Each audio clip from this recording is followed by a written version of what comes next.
Tonight, Bill, can you? You're listening to the Doug Stanhope Podcast. I'm in the new shower, and I'm thinking,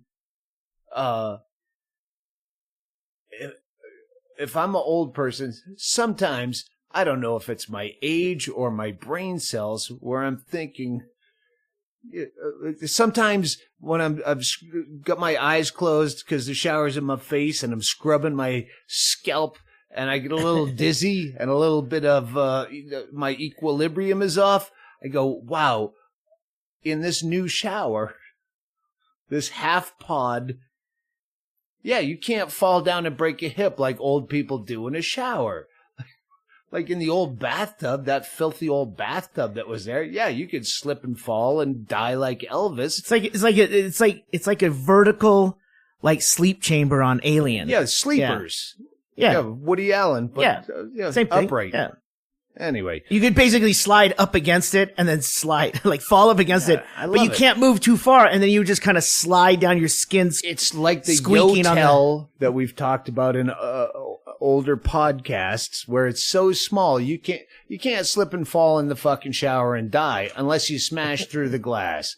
Anyway, listen, this is just us talking. This podcast that we're about to get into is pre-recorded. But I wanted to set it up, because in just a few days, August 12, Sunday of the year of our Lord, 2018, is the eBay yard sale. That's the start. It's going to run from Sunday to Sunday, from the 12th to the 19th.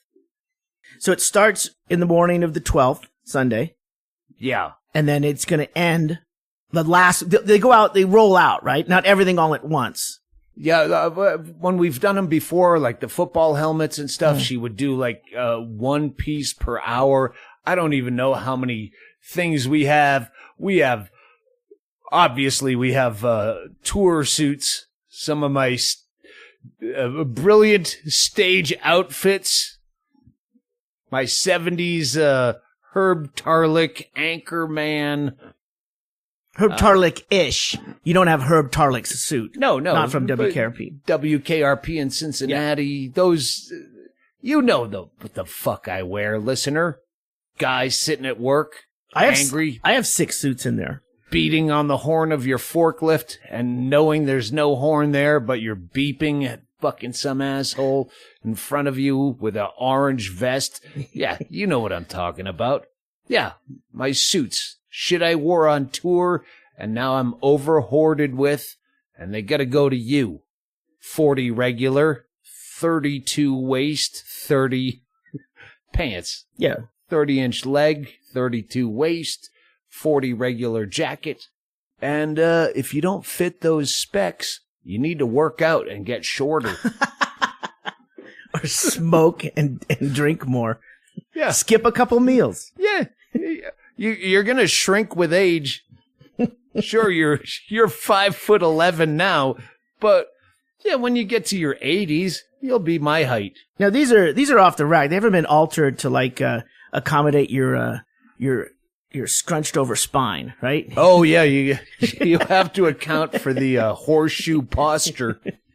I think if you get it pressed once, that'll work. Listen, I'm going to tell you about the eBay yard sale, but I want you to know that the podcast that will follow this is one of my favorite that I remember doing, and it's Brooks Brown, and he was the third Columbine shooter who was not a Columbine shooter, and what I remember about it, other than I just really enjoyed, it was like a real interview, is as soon as Chaille and I, because we were pretty drunk during this. It was recorded at the world-famous Comedy Store later in the evening, because he showed up. And he's been threatening to come out here to Bisbee forever, but he's got a life now.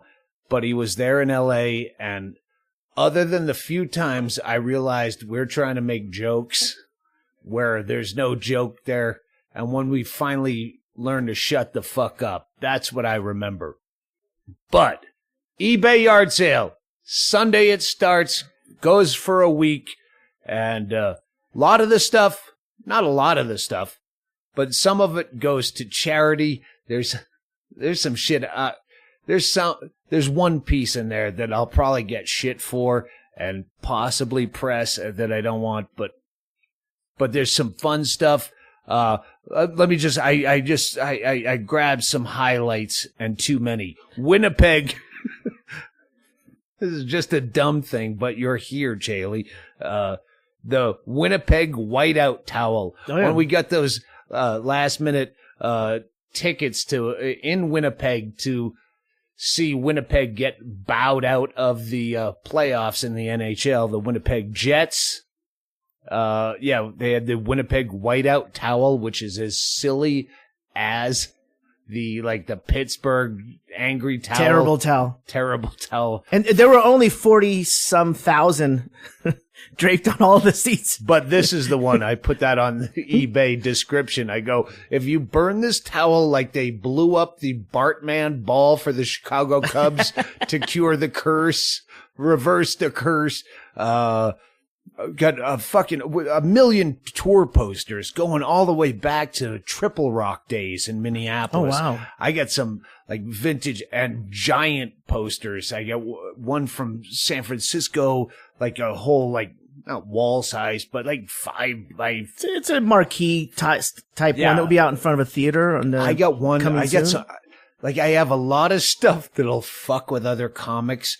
I have Todd Barry's, the reader book he sent me to write the foreword for his, that's the one I was reading when Bingo was in a coma. Artist proof. It's the only Todd Barry Welcome to Hattiesburg book that doesn't have my foreword in it, because I had to read that to write the foreword.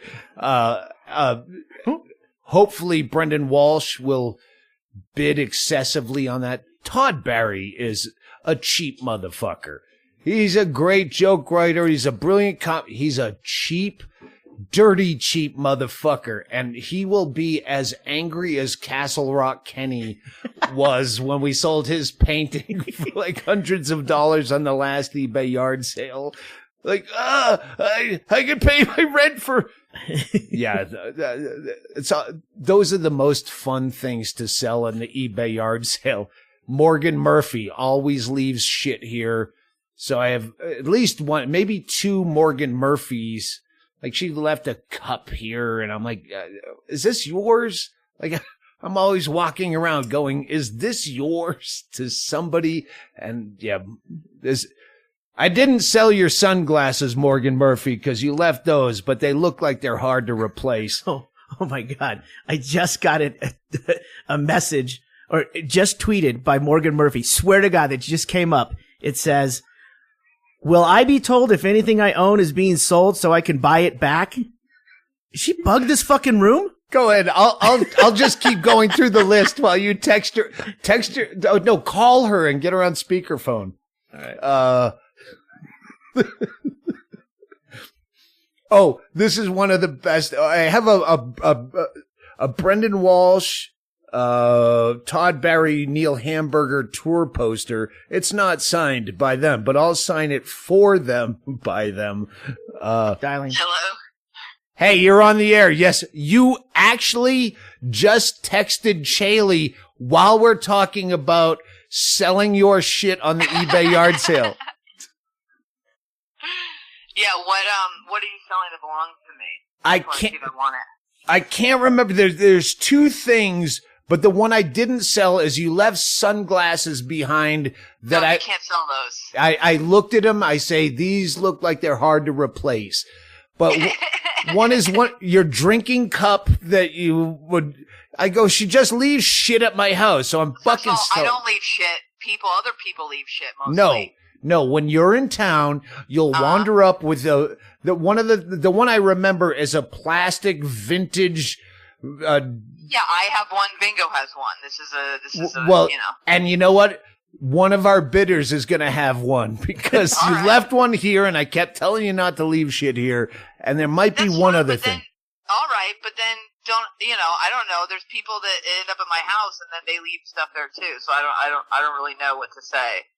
Do you have a set of deep blue pots and pans?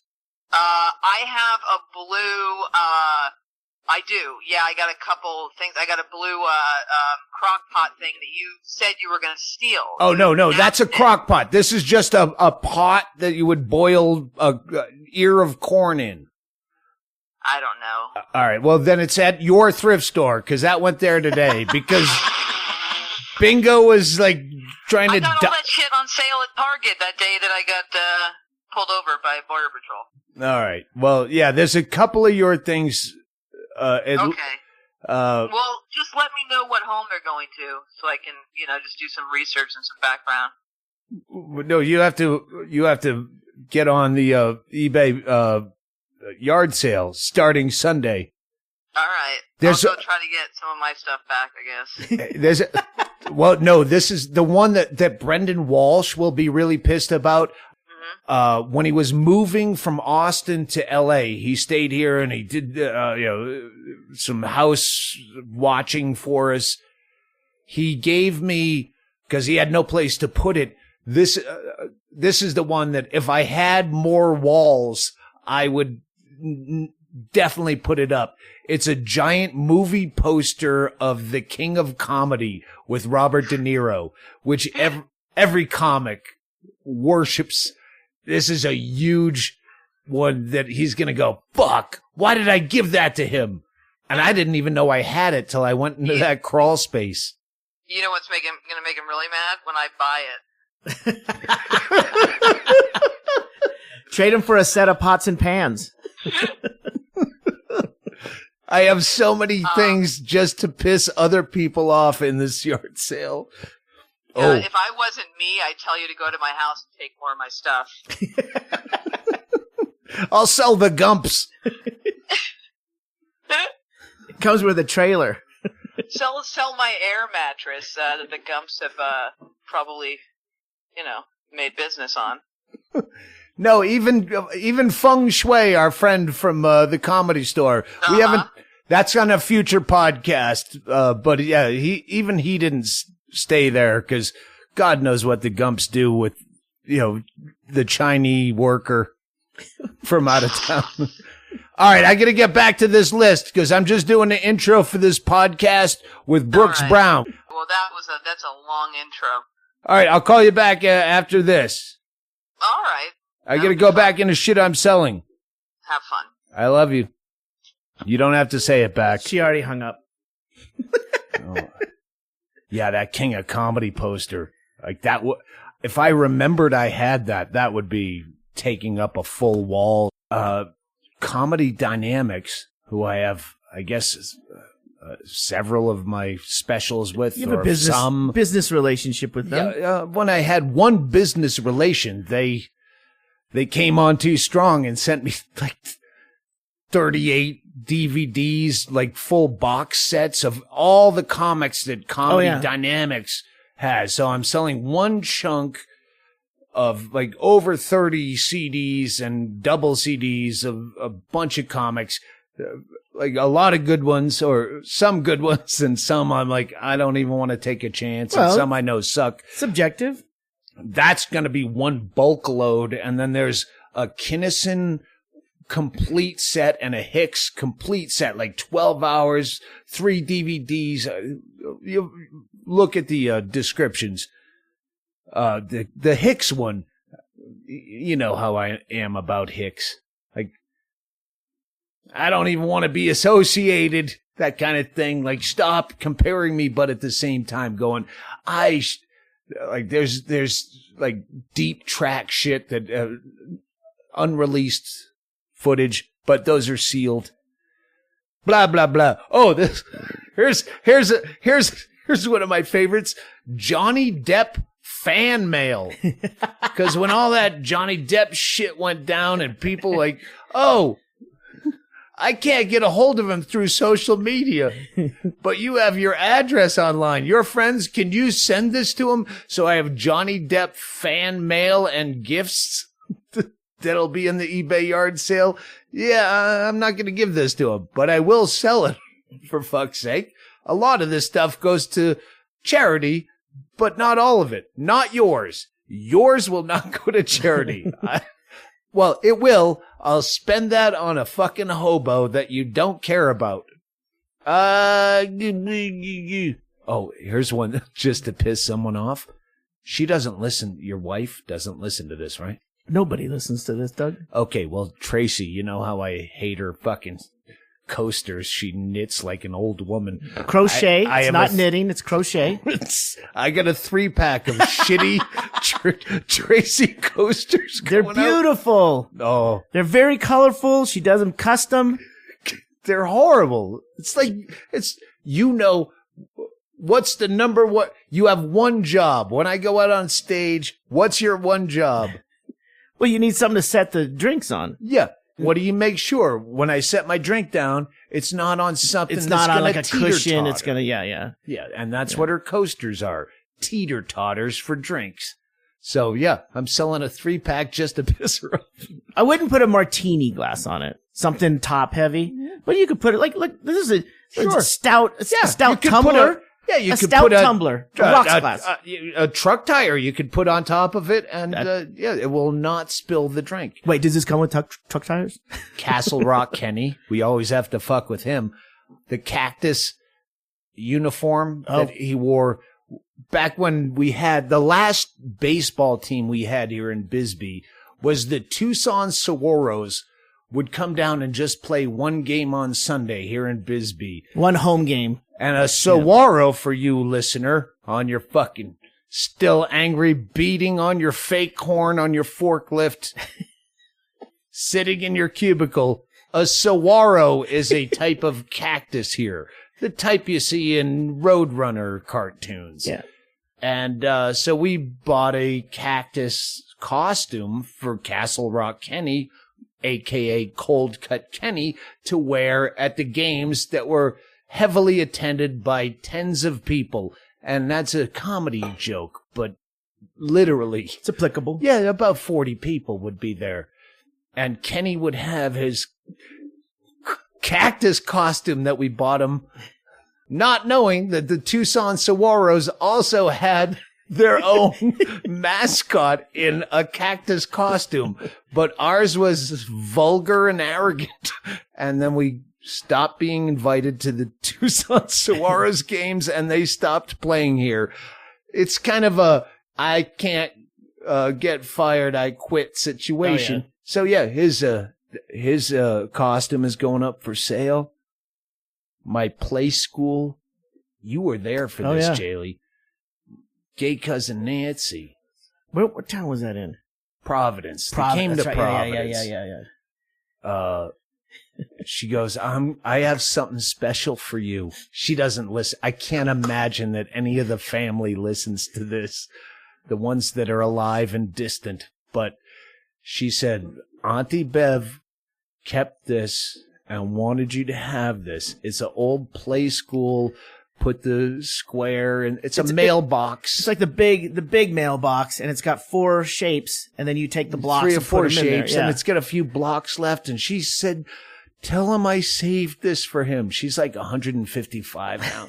and I'm like, oh, this is great. And I'm like, it's just more hoarder shit. So yeah, I'm selling that. I'm selling my, I don't have any recollection of this. I've been drinking since then, when I was 3. That was really weird. We were in Rhode Island, and we had to keep unpacking and packing the car, and I would always come up with this fucking play school mailbox that had to always, I just wanted to ditch it somewhere. Just off it, sell it at the merch booth, and you're like, no, we gotta keep it. And I think you were doing it to fuck with me, but finally. No, because for a minute she made it sound like it was so special that my aunt even remembers me, or I remember her. It was fantastic, but I had to keep touching it every fucking day, twice a day, when I had to move merch. We got, if you have the, if you're not up on the Doug Stanhope merchandise page on DougStanhope.com, yeah, buy fucking merch, goddammit.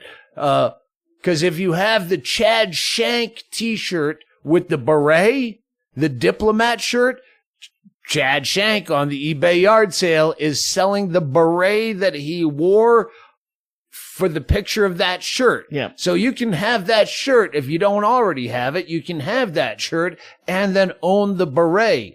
Hey, who's that on your shirt? Let me show you my trophy case. And then you have the beret on a Chad Shank mannequin head. Becker has that whole package of, that's a deep track. That's how I listed it. Deep track. If you listen to the podcast religiously and you know about all me and Becker's history, he has a whole bunch of other shit. Gretchen has an oil painting she did of me, but I can't have paintings of me everywhere. So that will be sold for charity for her Mariposa. Oh, for the art school for the kids down in Naco. On the other side of the border. I got a thank you card that you get every time you do Stern,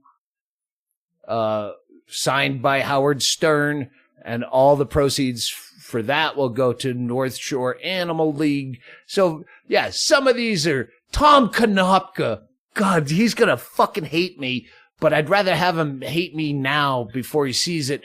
He has a lead from our American distributing telemarketing days that he filled out and made like with inside jokes about our telemarketing days, where I just don't have enough space to keep all this shit, but all the money from that will go to Tom Konopka, and I'll have more space in my what's house. What's wrong with that? He's not going to sell it. You're not throwing it away. And if you know the story, if you read the book and you know the history of Tom Konopka, and then listen to the podcast, how we came together again so many decades later, and now, you'll appreciate that more than we ever will. All right, there's a fucking ton of shit. That's enough. That would have been a good ender. Lot of $1.61 residual checks. Some fucking ton of shit. The fezzes. Whoever sent the fezzes. Yeah. All right, that's enough. Oh, and Mishka's going to be really pissed. Okay, we'll close on Mishka is going to be really angry. Which makes me happier than anything in the world. And anything you buy, I will, when it says autographed, I will personalize it to you once you've paid for your bid, and you say, hey, have him write this to so-and-so. I won't just do my usual scrawl. I will personalize it to you, and some of the money will go to charitable contributions, not charities. Fuck charities. I'll give it to a guy. I'll give it to someone who knew a guy, someone who needs money. I'll overtip a bartender. Yeah. You want to take a break? No. We got to get into the fucking Brooks Brown. There's a great podcast coming up. Be on the mailing list at DougStanhope.com. Get on the mailing list and you'll know, Let's get into this podcast because this has already gone on too long. Don't forget, the eBay yard sale starts August 12th, 2018, and it ends August 19th. That's Sunday to Sunday, and they're going to roll out the products throughout the day on Sunday. And in retirement, I'll let you know that I'm already starting a notebook for coming out soon. 3 weeks of retirement. I'm like, I can't fucking retire. But that's not fact. Here's a podcast. Click. You don't have to map out a story. We're just going to talk. You have a story. I have random stories. We're trying to come up with stories into a big story. All right. But I have stories since then. Sort of different situations in my life, especially I think I've watched... Well, don't tell it now because we're just... I'm mostly right now just we're rambling. kind of good. Just to get volume levels and testing and all that fun stuff. And used to talking. Yeah, I try. That's what we do.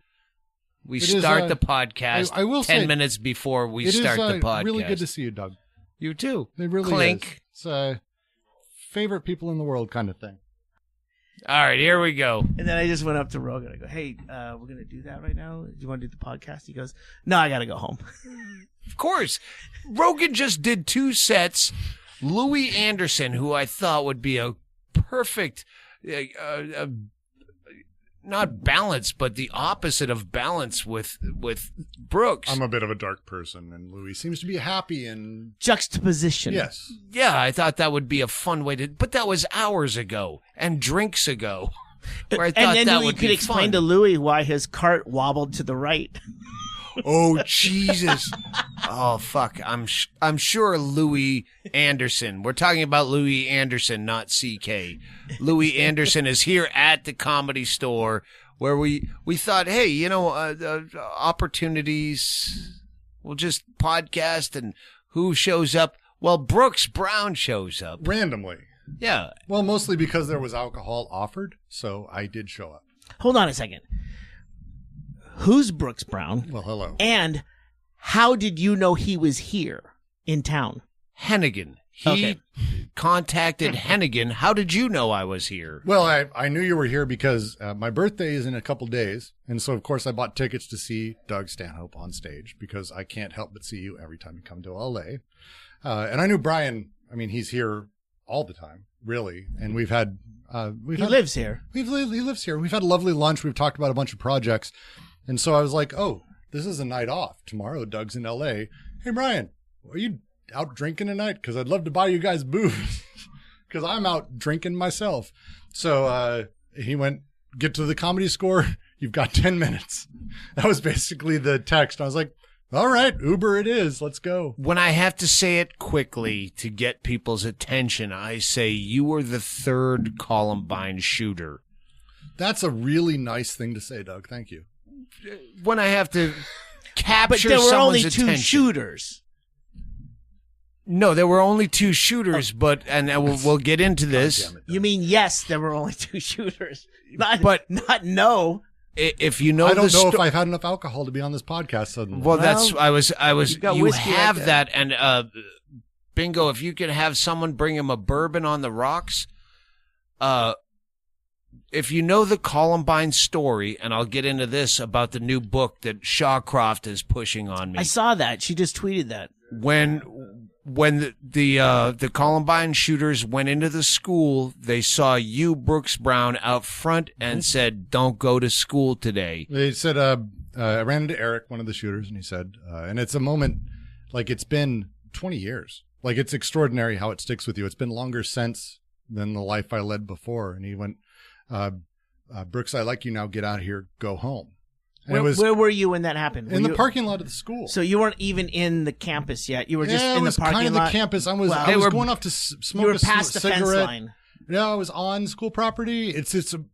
I was going off to smoke and ditch class. Like that's the reality of the situation. And I always bring up smoking because it's just life is indelibly put on you when you have a moment like that, especially one that because of a million reasons I ended up repeating on the news about 10,000 times. I wrote a book about a whole bunch of stuff. I haven't talked about this shit in years, so this is going to be really weird. Take your time. Yeah, but it's We're drinking.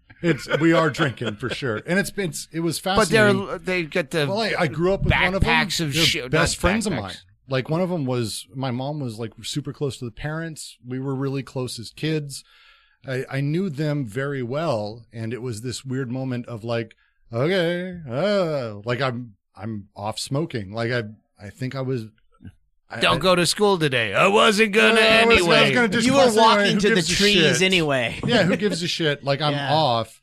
And, my brother was in the cafeteria. Friends of mine were there. And I lost friends that day, aside from Eric and Dylan, who were the shooters. So it was this really fucked up situation of a ton of children dying that left this sort of pit inside of me that I spent the next 5-10 years, however you define it, doing a bunch of shit. I know. I can We're ramble slow for burning. hours. Well, you're getting ahead of Do you yourself. want to? You're in the parking lot. Do you want to give the backstory of like the last time we saw him? Well, we'll get to Okay. that. I just want to make sure we get to that because Yeah. We'll I get. forget who this guy is. Am I the only guy not doing coke here? Who's doing coke? You're both talking to the end of the story. Like No, All right. I remember Oh, we had sushi with this guy, yeah, but yeah, I don't we're gonna get remember. to that. All right. We'll get there. You're out in front of the school. Yes. Here come fucking Klebold and fucking whatever. Klebold and Harris, and Harris was just at his car when I ran into him. Like he didn't have any shit on him. He just pulled into a parking space, and I ran into him. And he's like, "Get out of here, go home." And I wandered off. And So you didn't see a gun or anything. Didn't There were see no shit. like. I ended up having a smoke a few minutes later when the gunshots started. And these are moments. It's really fucked up when you have this kind of thing happen in your life. You never forget the visual picture, so you recount it over and over to the point where you wonder whether or not it actually happened as you remembered, because it's so much dredged up in your memory.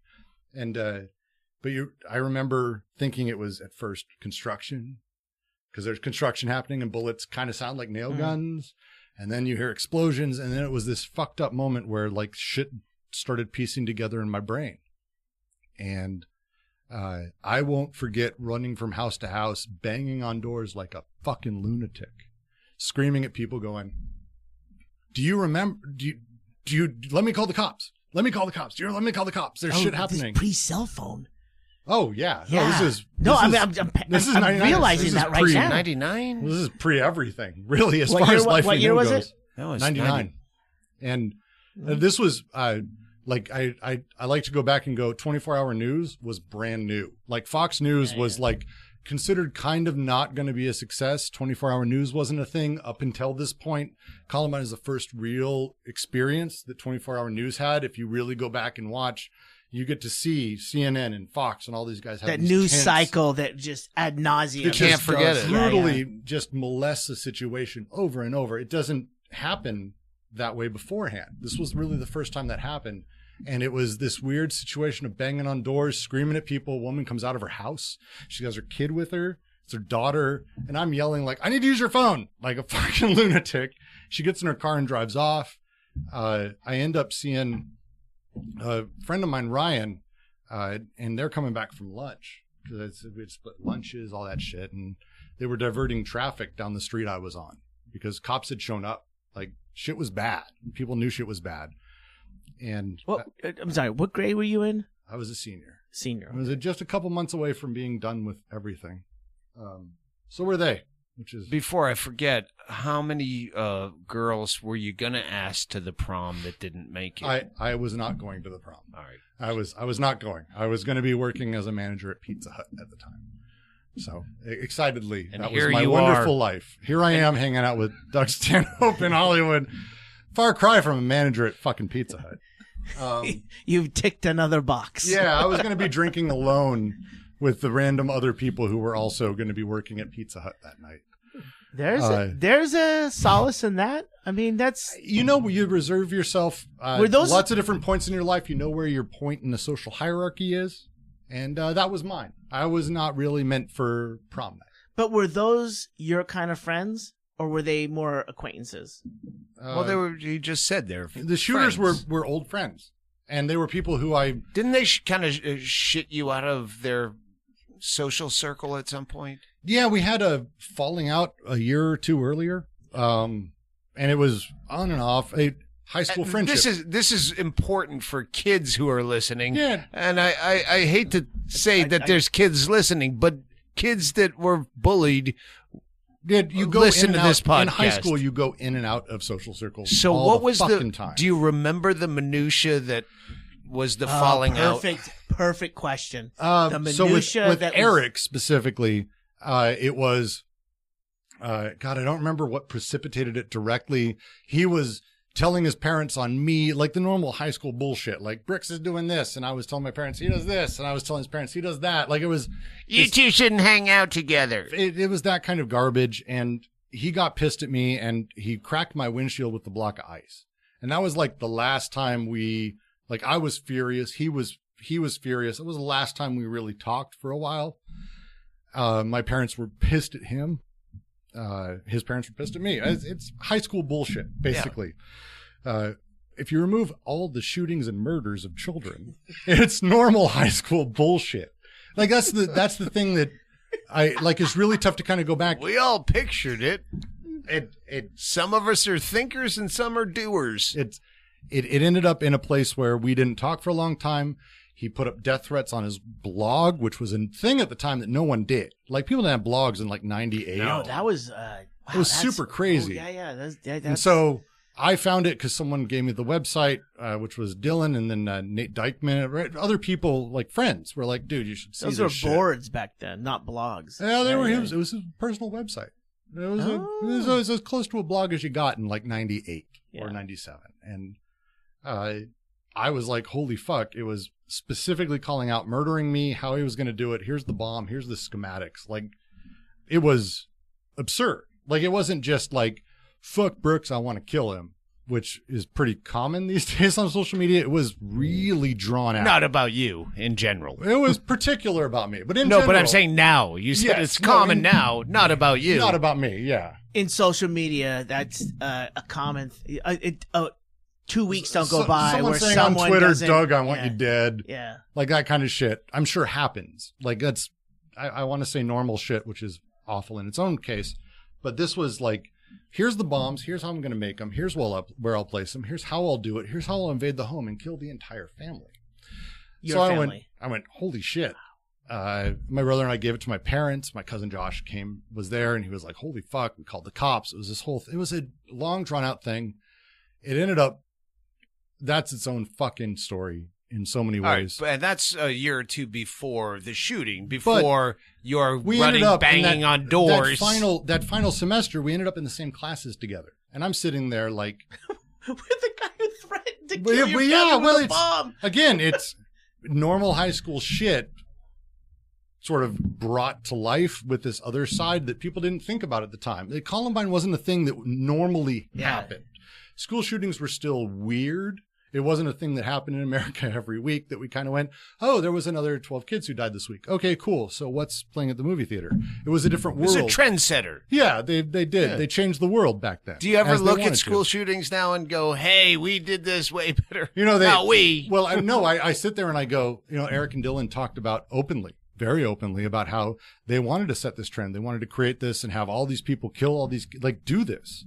Okay, all right. Now we're skipping a beat here. I know. But okay, I'm just saying. So from the time they threatened you, you got back in their good graces on some level. Well, Dylan and I never really had a falling out. It was stressed because Eric was this dude in the middle who hated me, friends with Dylan, all that. But, you know, Eric and I had a class together. We ended up burying the hatchet as far as it goes. Like, we talked. But they talked to you enough that they told you they were going to set a trend with this? No. They posted on the website about that. They never said anything to me directly about it because I think he knew at the time I was the kind of guy who would tell my fucking parents that he was going to murder people because Tattletale. I kind of, you try to murder my family. It's kind of a big deal to me. It's a weird thing. Blow you up. Yeah. What it was. Well, in retrospect, it's funny in the sense that, like, holy shit, this guy could have murdered my fucking family. Yeah. And as a kid, I look back and I'm like, I didn't take it super serious. So we had this weird sort of, I don't want to say bonding moment, but like he and I kind of, I just remember turning around to him and saying like, dude, I was a fucking stupid kid. Like, I thought I was so mature as a senior. I did. I was like, Didn't it's we a all? new life. Ready for my life. I'm going to start applying to colleges. I'm ready for like the next version. This is shit. This is childish. I don't want this shit in my life. This is childish. Let's put this behind us. And he went, cool. And that was kind of like, we didn't hang out and do shit. Like, we didn't go. Well, he was mature himself in that he knew how to. He knew how things were going to end. Load a gun and. No, he knew how the story was going for him. So he was kind of like, that's fine. So the story's going to end with me murdering a lot of people. I'm perfectly fine with making friends with you for the time being or something. I have no idea. So they were really calm about this? He was cool. And Dylan was cool. They were relaxed about pretty much everything. And it was That's scary. Oh, it's terrifying. Looking back and seeing the faces of not anger, rage. If I could see that shit, like, I'd be like, okay, cool. This comes from a place of like pure anger, pure rage, pure hatred, like this shit that we see in movies, like Thanos level hatred that you see in Avengers, like epic. No, No. This comes from a place of, I'm ready to murder a lot of people, and I'm kind of okay with that. And this is how I'm going to do it. Go. And it's a little methodical. It's a little cold, with a scary side, but sociopathic. But I mean, we've all had friends in high school who talk shit, But it doesn't sound like they were talking shit. Except not heavily early on. No, but it's a high school brain that's having to process. I would not know how to fucking deal with someone. I would just stay away from a person who talks like that. I have this stupid thing that I've always had, that people deserve second, third, fourth, fifth, 100 chances, because the reality is if I don't believe someone can change, what the fuck is the point of continuing anyone to live? Really? Like, if you're not going to change from the person you are today, what's the point of tomorrow? Genuinely tell me. I'd love to know, because to me, the ability to change and the ability to move forward is what makes us interesting as people. And whatever that may be, if it's something awful that happens to you, which was my case, or if it's something wonderful that happens to you, also I have those moments in my life, everyone does, that change us in unique ways and push us down different paths. If that's not the way life works, and instead we're stuck who we are, what's the point of being past 18? Right, well, really? At that age, especially, like you're when I read stories about people who get put in prison for 40 years or life when they were 18, like the shit I did between 13 and 18, even before that, I was a rotten fucking kid. I was a piece of shit up until horrible. I was. Really up until like 5 years ago. You're young. You're young. I'm not. Yeah, I'm young. I'm not great now. I'm doing my best. But like that concept of doing your best is, to me, sacrosanct to the human experience, and it always has been since I was really young. I don't know why. My parents, I don't have religion in my life. That's not my world. I don't know where it comes from, but that's my mentality. So I just was like, that's why we brought you here today. Yeah, I mean, it's to talk about Jesus Christ and to try to talk to Doug. All right, let's take a quick break and I shaved last night, but I'm scared of shaving. I'm scared of razor blades near my neck. You know how I get, all fucking booze shakes. I know how you should feel. Hey, does Dollar Shave Club ever add booze shakes into ad copy? Because if they did, I'd go, oh, Dollar Shave Club. I shake so twitchy in the morning like a scared child in a horror movie. I'm afraid I'm going to cut my own throat. But Dollar Shave Club has safety razors for booze heads. They don't. So why don't you go do this? You do the plug. Well, you did exactly what I wanted you to do, because I wanted to get my order in, because every month when they send me the blades, I get the 2 blades, which I love. The less is more when you're out of town, because I have to check your mail, and I don't like walking up 4 stairs with too many blades. It hurts my back. It's been a problem in the past. But they also send me an email and say, hey, your order's coming up. Do you want to add to it? And I did, because I just got back from a trip, and I am out of the one wipe Charlie's. So I get the individual packs for the airports. I'll dig in there and get the leftovers. You know that? What? Hold on. What? Just saying. That's not right.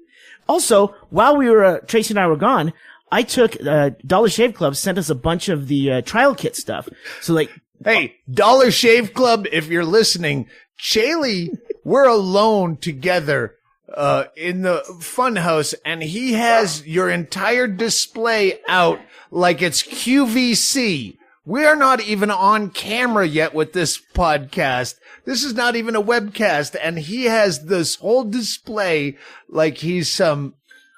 Well, they're little 1 ounce bottles that are perfect in a DOP kit or something. And they've got, hair and scalp conditioner, daily face cleanse, hand cream. And what I was doing is, when I would stay at the Bretschels, I would take a couple of these and put them on their vanity there, or give them as samples. Hey, try this. Let me know. And then when we stayed at hotels, I'd put this out. We shared a hotel with my brother and his wife. And you actually do this. Yes. And I put the little samples out. Sponsors don't understand, well, is we actually do the shit we talk about. I'm sure you make little displays for everyone, because I know you're a fan. This one's good. Sage and black pepper hair and scalp conditioner. I don't like to wash my hair. That's what gives it the body that it has. Oh, yeah. And this was good because it doesn't feel like I'm washing and conditioning. I want to lick your head. Just saying black pepper. I want to lick your head because I haven't eaten today. Can you rub it on this baked potato? Sage is good. That's good too. Tastes good. Yeah. Dollar Shave Club delivers everything you need to look, feel, and smell your best. I've used their toothpaste, the toothbrush. Big fan of that. I had to lose 9 teeth to become a fan of any toothbrush, but fortunately, they're all in the back. Hey, they got everything you need to get ready in the bathroom. I love all this stuff. And reference. one of my favorites is the shave butter, and you can get it in a, this is a 3-ounce tube, but I get the smaller one because it goes a long way, and it fits right into my little kit. And it's every month. And if you want to put it on hold, put it on hold. You want to order more? Order more. If you want to order just a couple of things, and then next month, it just goes back to your base, whatever it is. Basically, the razors is all they get. It's fantastic. Good. Dollar Shave Club. Or booze shakes and don't cut your own throat until they come up with a solution. Click. They're always working on stuff over there. And here's a great way to try a bunch of Dollar Shave Club's products. For just $5, you can get their Daily Essentials Starter Set. It comes with body cleanser, one wipe Charlie's, that's for your asshole, and you can twist it the same way you do with a Q-tip in your ear. They didn't write that. See, Dollar Shave Club? I write for you. You don't give me ad copy, I give you ad copy. You twist a one-wipe Charlie in your asshole like a Q-tip, and that's how you can hear through your sphincter. Oh, I'll get a little swimmer's ear. The 6-blade executive, their best razor, you get that? And keep the blades coming for a few more bucks a month and add in shampoo, toothpaste, and anything else you need for the bathroom or for the box you live in under an overpass. You don't need a bathroom to use Dollar Shave Club. Well, I guess you need a mailbox. All right. Stop riffing, Stanhope. Check it all out at dollarshaveclub.com/Stanhope. That's dollarshaveclub.com/Stanhope. And by slash, I don't mean cutting your own throat with a razor because you have the booze shakes.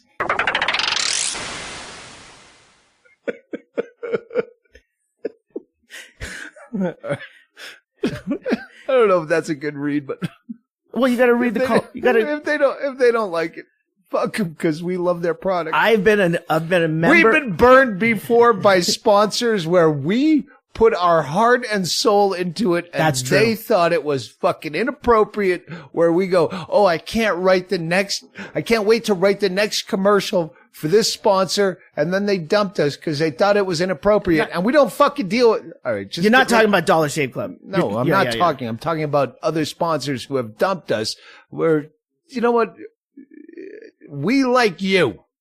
It's like Mike DiStefano said in his CD. This is not that kind of comedy.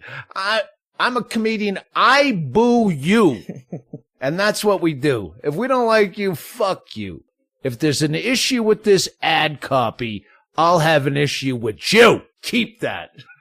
I'm going to fucking listen to this. I'm going to fucking write it on my hand if you edit anything out of that. You know what happened last time I didn't edit something out? Charge me. No, tape that. For the record, Ggreg Chaille, anytime that we get shitbagged by a sponsor because I thought it was funny, charge me. I will pay you the money that you get all the money. This is a Matt Becker bet. I will give you the money for any time we get shitbagged by a sponsor for something that you said no and I said yes. Save that. All right, let's get back to the podcast.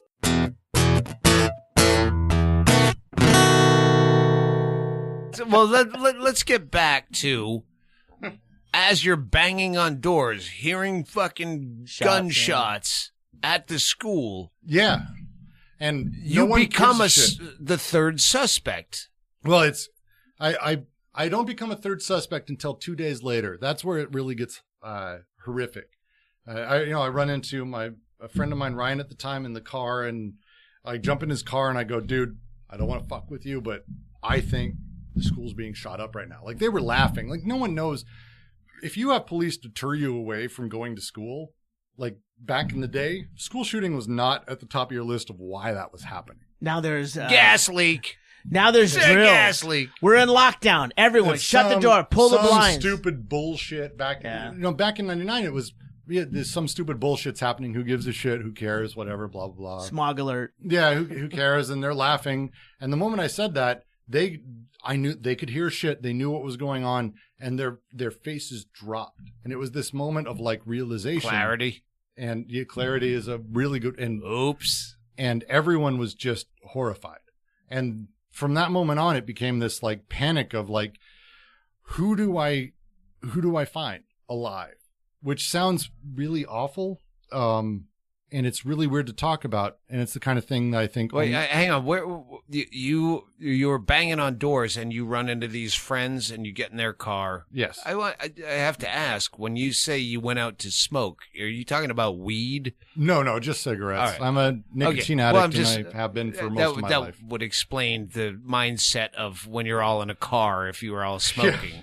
I'm just asking. No, they weren't smoking in the car. So you just jump in a car with other kids that they are were friends of mine. School. I recognized the car, and I knew I was like, oh shit, these guys, they'll drive me away from here. They'll give me a cell phone. Ryan has a cell phone in his car, which was not common at the rich time. kids. And Ryan was a good dude. There's a lot of fucking rich kid stories in here. His girlfriend at the time, current wife, I think they have kids together even. Ugh. Yeah, I know. Terrible. We're awful. We breeders. But this was while the shots were going, and then you told them that shots were being fired. Let's get out of here. Eric and Dylan, and they knew who Eric and Dylan were Yeah. because of everyone at school kind of knew different people. It wasn't 2,000 people's a lot. Yeah. But 500 people in a graduating class, like people knew people. And so when I was like, I think Eric Dylan. Were they scared? Like, was the general population of the schools scared of these two, or were they just like, yeah, you're fucking burnouts? No, I think I go with the quote from, it was in Time magazine after the fact, and it's like, again, after the fact, if someone says, there were always faggots grabbing each other's private parts, so of course we treated them like shit. Like literal quote in Time magazine, which is an amazing quote. All right, this helps out with how we met at sushi. Go ahead. It's a really fair quote, and it's accurate. Like, I'm not going to dispute the accuracy of the quote, or who said it, or except the faggot very part. Open, probably. Very open quote, and I love that when people are just who they are. When the media is interviewing them, it's amazing. And so, like, people knew who everyone. No one was scared of them. They were losers. Who gives a shit? Like, so they were dismissed. Yeah. Because people ask me, were you like a class clown? I go, no, I was like the dark guy that I made the weird jokes that like I do now. I'm like, yeah, slightly I'm in a dark corner. humor. That's a little odd. I was that class clown like I am in stand-up comedy today. Yeah, I was dismissed. I was a pain in the ass in high school. I was an Ayn Rand fanatic, if you can imagine such a thing. I was hyper right wing, like I was hyper political. Like everyone has their thing. You're going in high school. You're trying to define who you are at the most extreme version of it. Trying to define how to get the fuck out of high school, and I found a quick exit. But you turned into suspect number 3. Yeah, well, it's one of those fun things when everything happened and I ended up at home. I'm sitting there with my parents and my brother who made it out alive and his friends. And we're sitting there, my dad who gave me a beer, which never fucking happened in my life. My dad's not a drinker or like encourages that I drink. To the point where I think Christmas, he was very upset with me last year that I drank sake. Like it's not a drinking thing. He gave me a beer, like, to relax. Okay, so you get out. Like, we got out, found my brother, hugged. Figured out that this shooting was going on. Before I got home, my mom was already at Dylan's parents' house to spend time with the family, to try to figure out how they could be okay, because, fuck, like, what do you do? Like, you know the family, you know the parents. We've grown up since first grade together. So you know the outcome. Yeah. I'm sorry, you were with the 2 buddies that picked you up, saying, "Hey, I think Dylan and fucking Eric are And shooting up the school. I grabbed the cell phone. I called the police, and they said, "We understand. We're already there." I called my dad and said, "Holy fuck, this is happening." And he went, "Holy shit." Did you find it get out on home." the news what happened? We didn't know You knew kind of, but you didn't know for sure. until When I did got you- home. yeah. And my family had already. We had a home with a lot of TVs. Like, we were a TV family, which in the late 90s didn't mean Netflix. It meant having a lot of TVs. Yeah. And we had a lot of TVs going with every channel, like in different rooms. And we were watching the live broadcast, which was one of the most fucked up experiences of my life of the whole thing. And that's when they displayed the names and the faces of Eric and Dylan, said we knew. My mom was already there. We knew. Like, I was like, Eric did it, therefore Dylan's involved. Like, this is the way it goes. Yeah. And my mom was already with the Klebold's, and it became this weird sort of downward, who are we going to be able to see that's alive? Like, we watched the news, everyone in the world. So you're watching the kids jump out of the windows And I'm like, shit, oh going, shit, there's Chris. Okay, Sherry, cool. and Chris there's is okay. God. Oh. Chris is okay. I saw a guy I knew who we had like a rivalry and hated each other entire senior year. His name is Andy. Wonderful guy, actually, super, super smart and clever. Hated him all through fucking senior year. The moment I saw him in real life, we grabbed and hugged each other. Like, it was like, you're alive. That's a great moment. It's really sir. fucked up. And so we watched, and I think the most fucked up moment was my friends who had come with me. We kind of saw bodies. That's one of the things that they don't do anymore. But back in the day, they zoomed in really close with those helicopter cameras. They weren't used to how to produce shooting. They didn't know, like, hey, here's how you block Yeah. a shooting, and you It's have real this time. set up, and you have Real time, like man. the actors need to be over it. Like, this whole thing. Yeah. However Alex Jones pretends it may be set up. The reality is they didn't have any clue what they were doing. They were just Hey, we're going to filming. take a quick break. We're here with Brooks Brown, a crisis actor from Columbine. We'll be right back. Go ahead. No, it's and you sit there and you watch a friend of yours who knew one of the victims just collapse the moment you see her. You see her dead, and it's this moment of like, oh fuck, we know this person's dead, and it's so you're seeking any recognition from any person who you can even recognize. People you didn't like, people you didn't give a shit about. Just, oh, that's Dawn.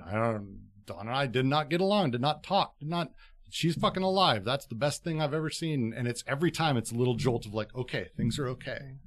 And you do that for a few hours. Your friends and my brother's friends, their parents started getting home because they were at work, as you do. Like, they didn't rush home, like thinking, oh, there's a school shooting, everyone's dead. Like, everyone just kept their day going, and then they started panicking and running home. And so everyone started dispersing. And so we started going to the locations where you were supposed to congregate to see who was still alive. And you'd see other visuals I'll never forget is families in the back. Families of people who my parents have befriended since, and people I've gotten to know, standing there waiting for their kids to show up. Being held back. No, just standing. Like a waiting area, Yeah. like in just customs where you got to wait. Just waiting for their kids. Are they going to come in the door? They never did. Never did. Ever. That's it. And so you spend those few days like trying to find out who's alive and drinking a lot. Granted, I was 18. Hey, And Dad said, "Here's That's the a way beer." it goes. Well, I went to friends' houses and But you drank a lot more. spend 2 days, is it, that you of what the fuck is going on before? Very much. And then suddenly, I ended up Tom Brokaw, who I really like. I was a debate kid, so I was a news junkie. Like, I would go and I would read fucking Economist and all this shit to prepare for Lincoln Douglas debates, extemporaneous debates, and I did cross-examination debates. If you know what any of those are, people listening to this may actually know that shit. Nerd. Nerd I shit. was going to say, a lot of those families of kids that died were probably going, why not Brooks? He was sitting around at 18 with the fucking Economist. He can't turn out well. Yeah, there's no future for that fucking guy. And you sit there and you for a few days you just drink and kind of find out who's alive, and then at some point, Tom Brokaw hits me up, and I'm like, holy fuck, it's Tom Brokaw. Like, he's no joke. Even today, like, I think there's How would he know to hit you up at this point? Because there's a very specific timeline here. Yeah, this was before this you was become a interesting. Yeah. suspect. This was like day one. How did you get ferreted out as the guy? I called the police immediately upon getting home. There's a 911 call, I think, where I was like, look, I think it's Eric Harris. Here's what happened. Here's the history I have with him. Here's the past. And they had enough to deal with. I don't think it was their fault. Like, they were getting inundated with calls, but it was dismissive. And so I was like, cool, let me call NBC News. Like, this could have been fucking stopped. Okay, so yeah, I got a little pissed where I'm like, kids are dead. Friends of mine are dead. What the fuck? This is bullshit. There is this entire other story that people don't know about where we reported this fucking kid for wanting to kill me, wanting to kill other people, building bombs, and amassing guns. My mom followed that shit up. What the fuck? And Tom Brokaw, like, jumped on it. I don't know how literally he got that. Actually, I should find that out at some point. One of his producers. I'm sure one of his producers who knew the local news or whatever. But they contacted my parents and they came out. And I was like, look, here is, and I printed out. My cousin, we had the printouts. We're like, this is the website that we reported. And it's not a fucking joke when you read this shit. This isn't normal, like, 4chan, oh, fucking wish you were dead kind of bullshit. Yeah, but this is hindsight when they're looking at it. When we reported it's already happened. It's already happened. Yeah. But when we reported it, we were like, look. Sure. And my mom had even followed up with the police where she was like, look, the day of the, Kip Kinkle was one of the school shooters. He was a big one. Yeah, that's the bit. It is literally the bit. Led us together. Yes. So many years ago. And it's one of those things, like, my mom, after that happened, saw Eric coming out with a Guns and Ammo magazine, like, the day of that fucking shooting. Mm-hmm. And she was like, this is bullshit. What the fuck what is going on? What is going on with all this shit? Yeah. And, so I sat down with Tom Brokaw. I said, here's what we found. Here's what we set up. Here's what we reported to the police. This is in the police report. The police, the next, like, a week later, it took like a week. And then they finally said, oh, no, Brooks could possibly be the other shooter. Brooks is involved. He knew about it beforehand. Oh, after the shooting. After the shooting, it took a few days. They started realizing because you were narking them out. Well, he knew this, so he must be involved. Essentially, I got really pissed about the fact that this happened at all. Like, it became this. It was thing. narc shaming, basically. That's narc shaming. You tried to narc them out, and they shamed you for worst it. Twitter I believe this is I've what ever heard. I think this is what your dad was trying to bring across during sushi, was that there was a history that you guys tried to show, and yet the authorities, whatever authority. If he knows this much about the they were just drug smuggling, he must be a smuggler. To the point where they were telling the families of the kids who were killed. And keep in mind, this is still during the 24-hour news cycle. Because I remember internet. Social media didn't exist. There was no bleeding. There was this story. And we're sitting there, and they were telling the Brian Rohrbach, who I disagree on pretty much everything that exists in the world. He's very, very religious, right wing. I have no idea who that is. One of the kids, his son Brian, was killed. Oh, and he's a wonderful, really nice guy. We disagree on a million things, but what we don't disagree on is that the police could have prevented this. But what happened is, immediately following all this shit, the police went to him and all the other victims and said, "We're going to be arresting Brooks any day now. Don't worry." They were telling him this, actively saying, "Yeah, Brooks is involved. Yeah, it is. It's okay.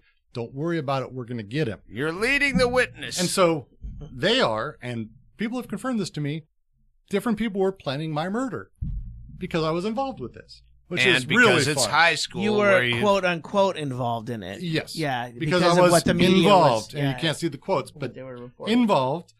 And it's one of those things that ended up dragging out over months and then years. And the police would never admit that we even reported them once. Finally, it came out we reported them once, and then the governor put a commission together. It took 6, 7, 8 fucking years, and finally it came out. Oh shit! No, there were real warning signs. Yeah. And the governor's commission was like, oh no, there were 20-some times the Browns actually said this kid's going to shoot up a fucking school. Was it said on the news that you were? Yeah, a suspect? Today's Show. My life has been fucking weird and awful. And one of the things that's been one of the strangest is getting a call from Dan Abrams, who runs a law blog now, he was at the Today Show at the time, producer, reporter, and he's like, hey, just letting you know, we have John Stone, the sheriff of Jefferson County, the guy in charge of the investigation, saying that you're a smokescreen. Like, that's his words. Brooks Brown's a smokescreen. Wow. He's involved. Don't worry. We're like saying this on the fucking news. Do you want to respond? And I'm just sitting there like, I just was dumbfounded. I don't know what to do at that point. What do you do when the entire governmental apparatus is? Hang on. There's small things I want to know. When they get a hold of you, are they going through your parents, or are you answering the phone? Because this is not they being who when someone calls you from the news, that's what you're saying. My parents tend to answer because it's the home phone. Okay, and they like just I'm living go, with my parents. Brooks, it's for you again. Yeah. That's my favorite Brooks, story is he's doing his homework. Brooks, it's for you again. My brother picked up the phone one day, and it was Maria Shriver was down the street, and my brother's like, Maria Shriver's down the street. Who's that? It's like, she's a reporter, blah blah blah, and I was like, oh yeah, we're not interested, and he hung up. like it's every day, 40 times a day, you get phone calls where you just do this. You're just picking up the phone randomly. You have to have caller ID, but it probably doesn't say Maria Shriver. Well, and it's one of those things that you sit there and you debate often. At what point do you stop doing interviews? Like, when do you stop telling people this could have been stopped? Genuine question. I'd love people to answer, because we didn't have an answer for that. We kept going as long as we could, saying, look, there were a lot of red flags, not small red flags, not like these kids were kind of bullied and they were going to fucking shoot up a school. Like, oh shit, they said they were going to shoot up a school. They gave us detailed maps of how they're going to kill me. And then they were in the effectively junior probation at the time of the, like when do you actually stop? And we didn't. And I didn't for a long time. I talked about it for a very long time. And it's a horrifying story because, I look back on all of it, and, a lot of it was me reactionary, being effectively a teenager. My growth stopped. Well, your whole social situation, because your whole community thought that you were part of it, or were made to believe that you were involved. Yes. And until we're sitting there, and it's another moment of my life I wish I could forget almost, story moment wise, is a Brian Rohrbaugh, who I mentioned earlier. He kind of, I don't want to say he was the leader of the victims' families, but he's a strong goddamn personality. Really got out there and really talked about how this could have been prevented, stopped. My dad kind of knew Daniel Rohrbaugh's stepfather through work. Like, as weird as that is, my dad is in real estate. This guy's also in real estate. He's a Rhino realtor, a hard charging realtor, some shit like that. So my dad would hit him up and be like, hey, we want to talk. We want you to know that Brooks wasn't involved. He wouldn't answer, finally answered. And there I am standing on the street outside of Columbine, outside of the high school, with the fucking parents of this dead kid, and walking through all of this shit. And I walked through what I did that day, like what that was like, what I ran into, all of that. And he came away and he went, Brooks wasn't involved. And he knew at that moment, like, the sheriff was lying, and it turned the tides. I owe my dad and my parents infinitely for that, and I owe Brian infinitely for that. But it was this super fucked up moment of, like, relating to a parent of a dead child what I did the day his kid died, which is a weird feeling. I mean, granted. Well, right? yeah, and especially at 18 years old. Yeah. It was super weird. Not to mention the adult looking at you, wanting to know everything. That pressure has got to be, palpable. Especially if his kid was and he literally asked me. He asked me questions like, "Where were you standing? How were you standing? Where were you?" Yeah. And it was like shit I didn't remember. And then as we walked, I started to remember stuff. It was really strange. It was super How old surreal. are you now? 30. I'm going to be 38 in a few days, Doug. Because if you asked me at 18 what I remember, I'd remember a lot of it. But if you asked me at 51 what we were doing just 2 hours ago waiting for this It's fucking podcast booth to open, I'd go, I think I was talking to Murphy, or was it the other girl? Yeah. And I don't know. And there was an Asian girl. I thought it was that Asian lady. Thank God I was young. Like, really, Yeah. and going through all those moments, and then Brian and the families of the victims became allies in the sense that they understood that, holy shit, the police have been lying about this the whole time. And it became this long-standing thing for years where the Browns are full of shit. They'd never reported anything, and then it was like 20-some fucking reports and all this shit. And the reality, where it's sussed out, is ultimately that there was a lot of warning signs in ways that people, if you look into it, you would not believe the warning signs. Like, they were hilarious, flashing fucking neon signs of like, holy shit, where he tells his counselor in juvenile probation, it's called diversion in the area, tells his counselor, I want to kill a lot of people. He said that. Well, they didn't take it seriously for a reason. Well, I have my own story about this. Yes, it's in my yes. book about where Yes, you I do. made this map about how I was going to blow up this teacher's house. And I made a whole graph like this. She was on my paper route when I was 12 years old or so. And I made Yeah, well, was it? so long. Anyways, where it worked. Yes. She stopped reporting me to the fucking pedophile guidance Well, counselor. and it was a different level because the shit you're talking about. And It was 1979. Well, or having read something. your book, even that level, we're talking about. You didn't talk about the level of guns you're wanting to collect, and the number of people you want to kill, how you want to do it, walking in, like they drew out how they wanted to do it on the website. We gave to the cops over a year before shit happened. So all of this became this insanely frustrating thing. So, and this actually descends in how I got into listening to a comedian named Doug Stanhope. It was a few years later. I found a couple of friends who stuck with me through the whole thing. A woman who I ended up marrying. It's my first wife, who was wonderful through the whole thing. And school shootings was the thing I searched often. Like, it was just because I was always curious, because shit started happening after Columbine. Eric and Dylan won. As far as, like, people don't talk about 9/11, people won, the terrorists won. Yeah. People won. They won. Eric and Dylan won. Ground zero. Shit's happening all the time, and we are living in a fairly perpetual state of fear. Which let me quickly interject. If there was any honor amongst thieves, as they say, like there are in comedy, copycat school shooters should be shamed for stealing their idea. Like, oh, no, you got to kill a different fucking way. You know what? Jim Carrey stopped doing Robin Williams because it sucked the first time, and now it sucks even worse with you. So, yeah, find a different way to kill. But the reality is that the shootings are done not against the kids. They're not done against any particular person. As much as I'd love to say, because they were based in bullying and hatred of the system and all that, they weren't against any particular person. They were against the system. There's a reason they went into the library. They shot up the computers and the librarian's desk and all these symbolic bullshit things. There's a great book, Mark Ames, who's a fantastic fucking reporter. Well, this is, all right. Well, Sorry. I've been hammered. No, I was going to ask you this, and I'm going to forget because I've been drinking heavily. There's a book Shawcroft has been pitching me, just came out, Columbine. It's a Dave Cullen book. Yeah, Dave Cullen. That's the one. Have you read it? I have, and He lived it.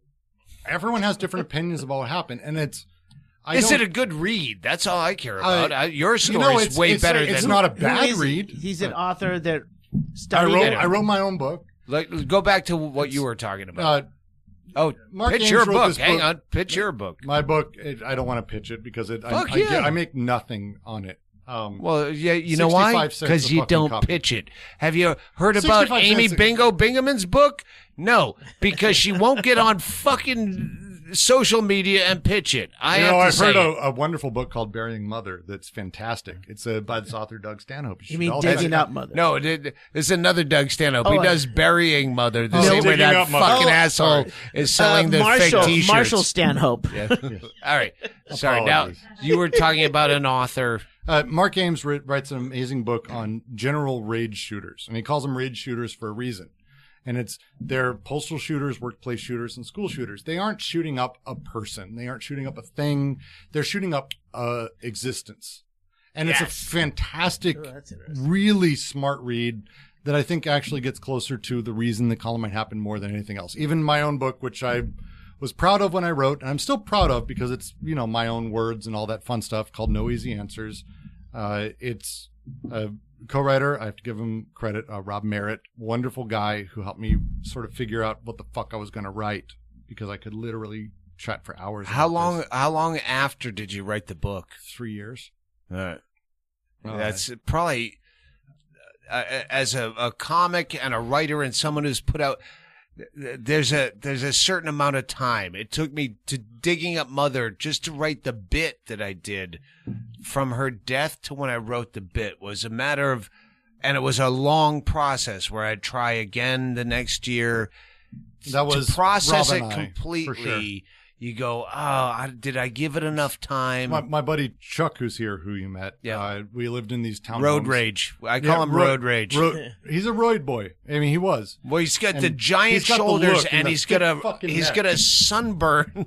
He's got these thick shoulders that goes. He's not a straight guy to anger. from his shoulder to his ears. You but look at him. He looks like a bouncer. He's got a sunburn though that looks like he's in the middle of road rage just because of the sunburn. He's yelling. That's He's not very saying fair. anything. The area we lived in, we had, Very fair. Rob came out for a long time. I ended up going out to Iowa where Rob lived to write it. It took a long time to write because I didn't know what I wanted to say.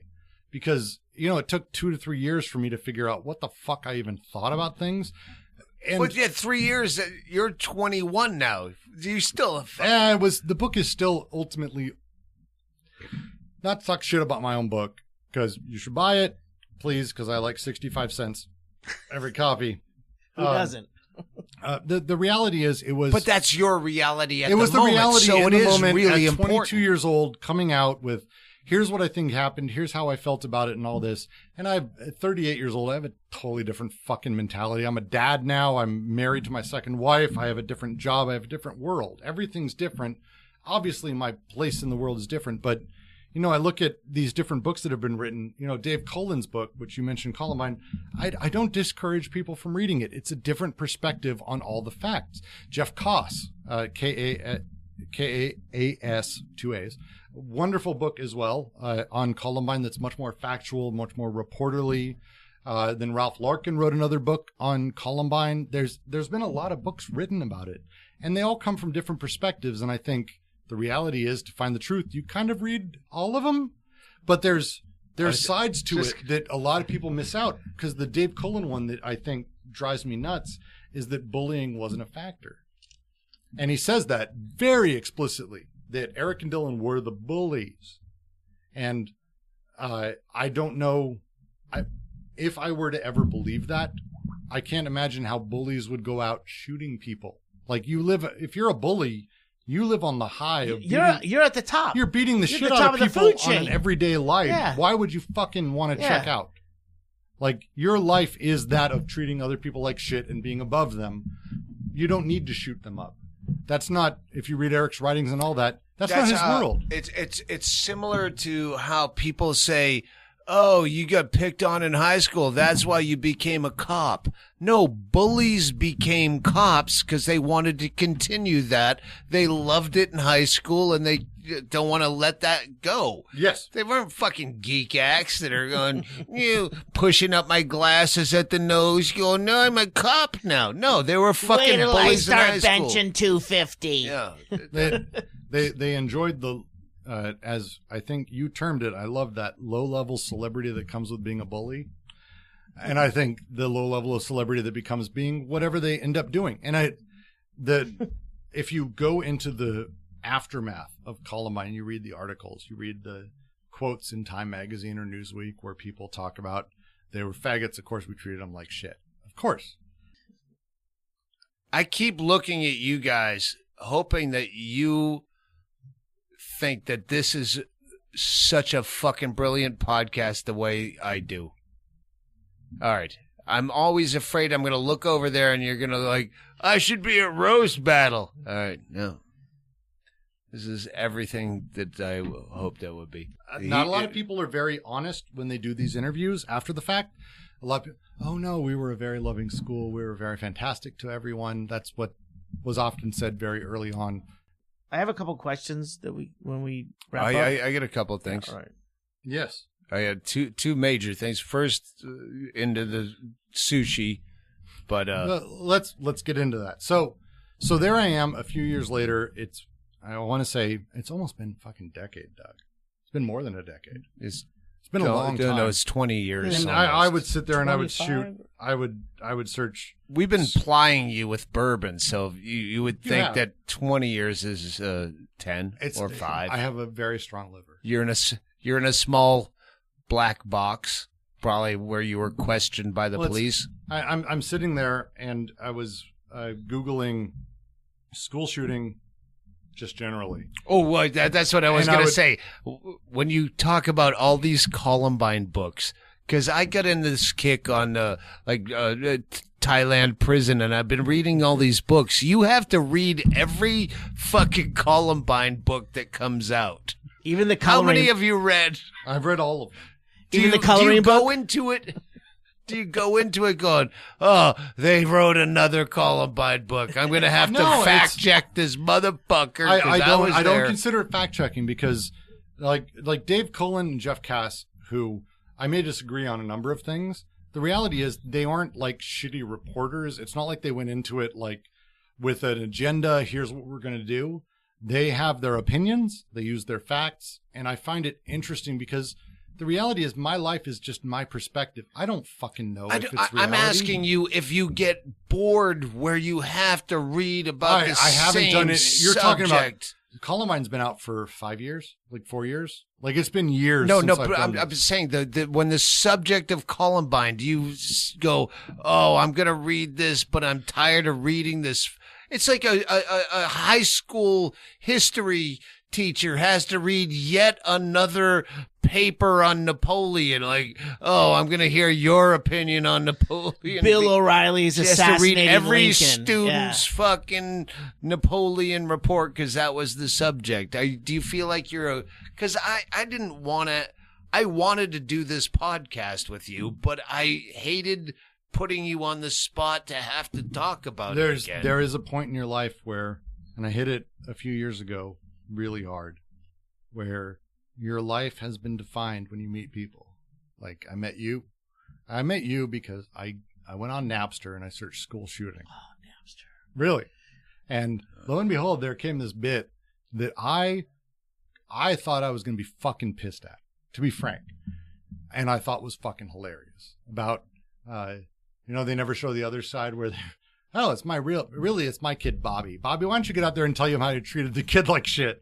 And I just I was crying. I was laughing so hard because it's so fucking real to me. And I sent it to my dad, who, by the way, not a person I would assume normally is a fan of anything you fucking do, Doug. Yeah. Not at all. Probably like they say, they call them voters that are one issue voters. Yeah, he was a 1-bit Stanhope fan. Yeah, he's a Trump voter. He's a Trump voter. Yeah, and a lot of those are coming my way, and I'm trying to. That's another fucking whole podcast. Yeah, but he laughed. He thought it was fucking awesome. We went and we saw you in Colorado Springs at Looney's. Plug. Was it Looney's? Yeah, it was Looney's. And I've never played anywhere else. And maybe you once. made a call out specifically during the thing about how my dad and I were laughing only at the smart jokes. And I will never forget that moment. It was we laughed. We both laughed at each other like we are here for specific reasons. And afterwards, we sat down, ran into bingo, and I was like, hey, this sounds fucked up. I was a fucking kid at Columbine. And I was ready for you to go, yeah, that's great. Good for you. Goodbye. I have no desire to have this fucking discussion. Well, at the same time, you say you were ready to be pissed, and that was so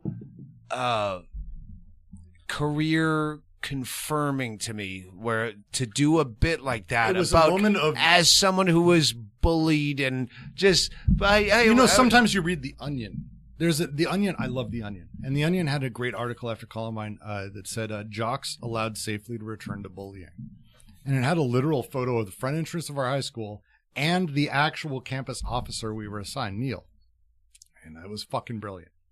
Too real for a lot of people. And then there's Doug, who's too real for pretty much everybody. My dad and I are dark people. Like, we are. Like, there's a certain personality who likes... Well, you gotta embrace it now. You've made this joke. There's a certain kind of humor. A certain kind of people who like Doug Stanhope humor. But it was... We laughed like a motherfucker your entire stand-up. A joke. That was a fucking No, it's real. Bit. But it's a joke in the sense that, holy fuck, this is the reality. That I stand outside of a funeral for one of the students who was killed, and the brother of one of the guys who was absolutely one of the most brutal fucking bullies that we had says, I know what caused this. I'm sorry. Like, holy shit. There's a level of real where it hits you at a core level. There's no way to defend it. There's no way you can have a symbology or a religion or a way of beliefs that allows you to defeat whatever that person said. It's so fucking simply true. It's one of the reasons I love your act. And so I come to you in Colorado Springs. I'm like, hey, so here's the thing. I'm this fucking guy. You recognize the name? You did. And you recognize the story? You did. And you went, like, yeah, I knew you were ready for me to beat the shit out of you or something. Like, it was a weird moment. And I'm like that just around people. that's fair. And it was Unless this weird I'm on moment. stage. And my dad's there, who's generally looks like kind of an angry person also. And we both fell in love with your act. And then the next day you're like, you want to get sushi? And it was like, yes, I want to talk about all this shit because there are so few people speaking truth to power. And I know you don't do your act in that intention. I know it's not your intention. You don't go out there going, Thanks. hello, I am Doug Stanhope, Someone gets leftist it, revolutionary. You, I mean, you started your I don't act have to this say earlier anything. this year I this would have way. said It was everything really you awkward. just said for me. No, I'm not that guy. I just say No. what I say. Thanks. No, it's Go. not. It's not the way you work. So we had sushi and at my some dad, strip mall and fuck. who's not a comedy guy and not a stand-up guy and not a Doug Stanhope guy, but And- fucking loved you. And we sat and we just talked about everything that happened. And kind of I'm the not story. funny at sushi. No, I you don't weren't- try you were to not- be. you were I not- was really You weren't interested. performing. I got to tell you, it was a little bit of Well, a that letdown. made me feel so good. Where when I like some bit that people think you're just trying to be dark and fucking I'm gonna be a rebel and say no. That meant something to me that I reached someone like you. Where that was a bit that was real. Well, and it meant a lot that you reached me because, I would put very few people in this campus of like people who reached me during this time because it went for years where I was a dark, self-hating, angry person who felt very alone, genuinely. Awful depression. I ended up having to get therapy with. I ended up going through a divorce. Awful life. That's not all school shooting.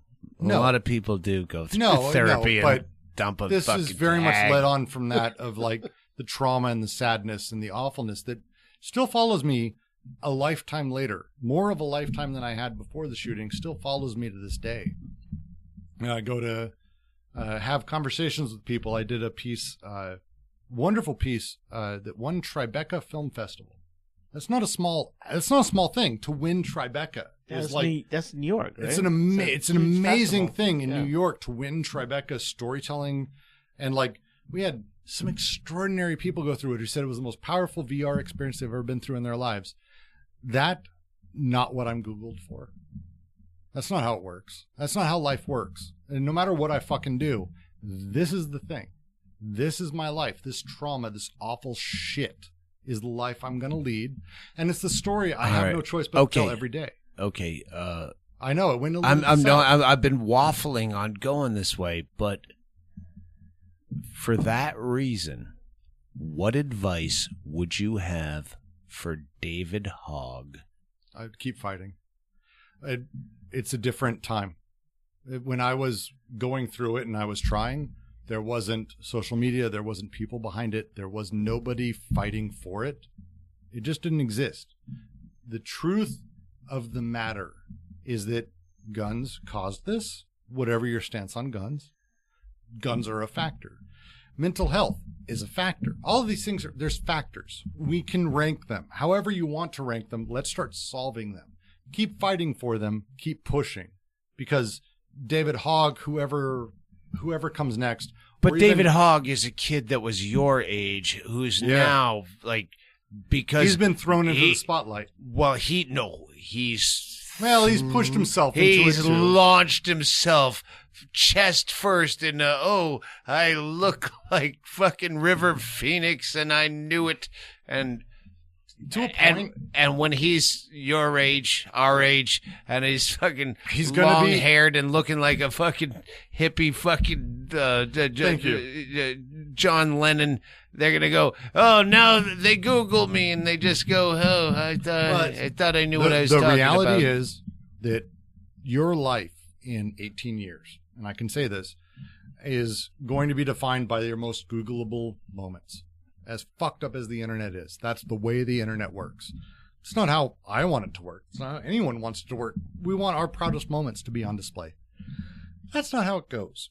The reality is you're going to be in a place where you want to do things that are grand. And the piece we had at Tribeca, I won't say isn't influenced by the shit I went through at Columbine. I had Brian, your manager, Hennigan, who went through it. And who? Hennigan. Yeah, I know. It's a nobody. I remember him from a few hours ago. Yeah. Your old manager. We put you at a corner in Syria during a bombing, and we kill everyone around you, and then you have to save a little girl's life. And wonderful developer we worked with, wonderful VR experience. So this is virtual reality where you are you put in literally a situation. walk around a broken city block through fire, through rubble, through smoke, through precipice, through death, in order to save a little girl and pull her out of the rubble yourself. It's an amazing experience. Robert De Niro went through it as an example.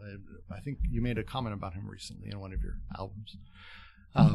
He loved it. We did very well with it. I won't say that my concept of going through tragedy and what it's taught me about how to see other people hasn't influenced me, but that's all people Google. When I apply for a new job or I apply for a new contract or I talk to someone new, they Google me and it's like Brooks Brown, Columbine survivor, Reddit. It's my Reddit AMA is the number one thing 100% of the fucking time people see.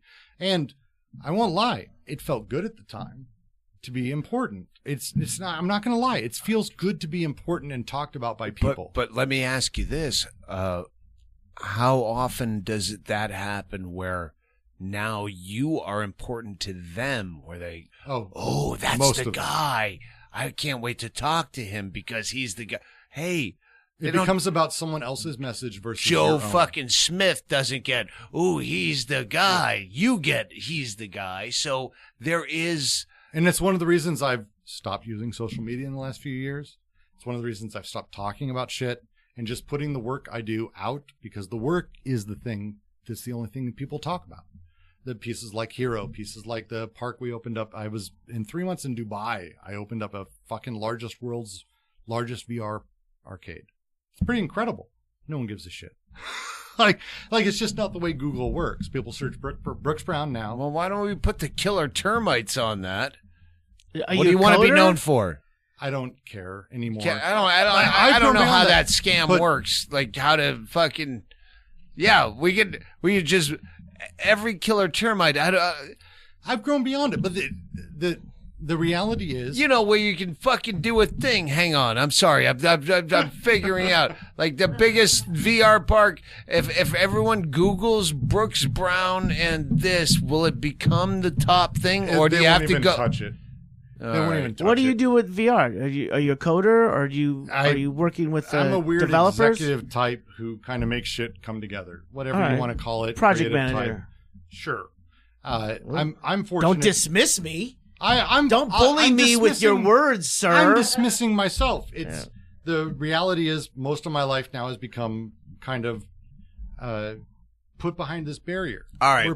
We're problem solvers. And so I want to end this podcast, because I really need a cigarette, and so do you, with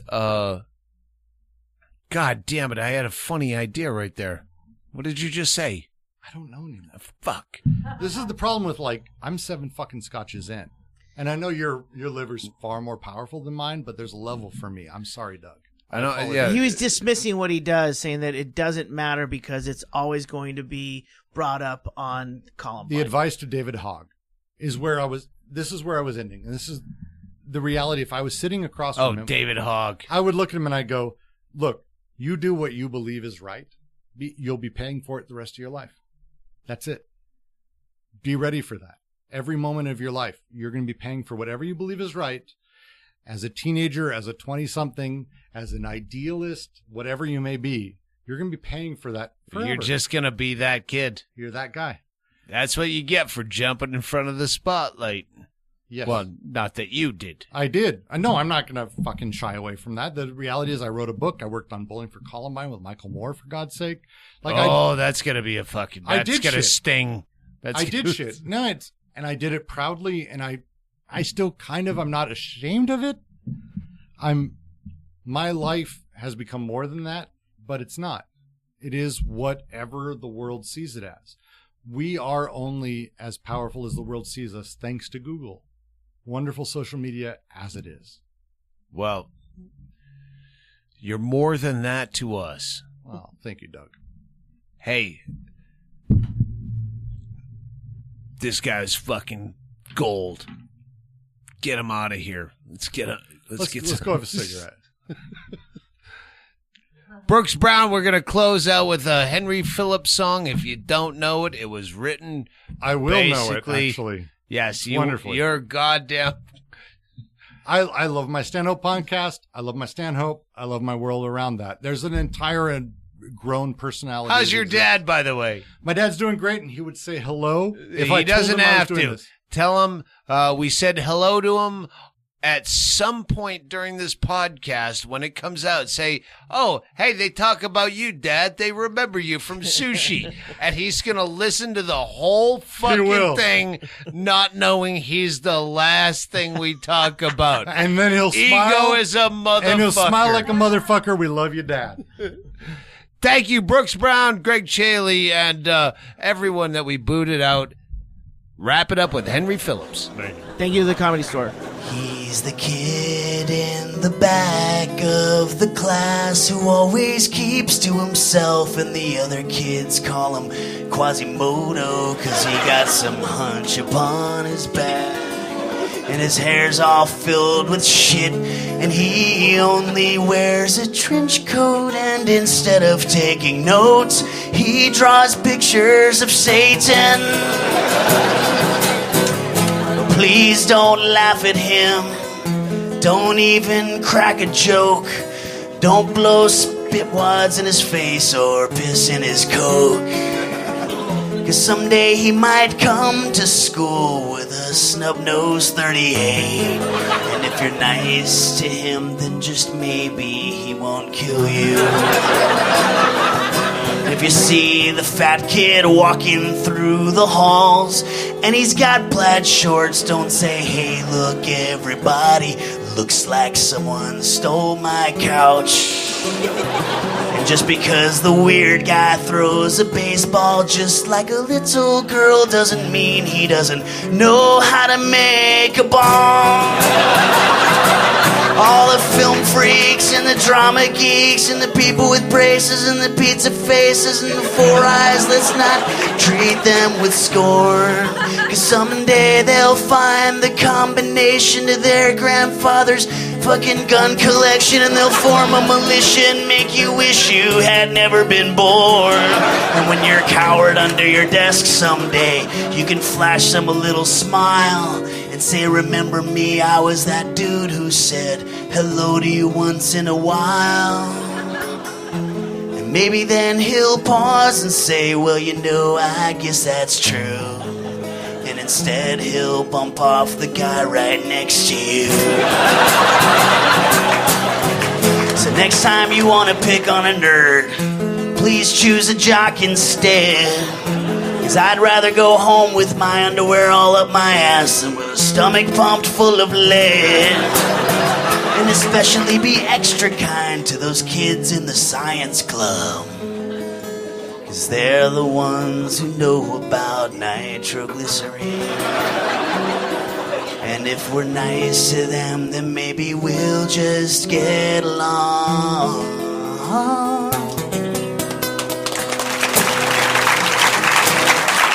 Thank you guys very much. Enjoy the rest of your night. Thank you.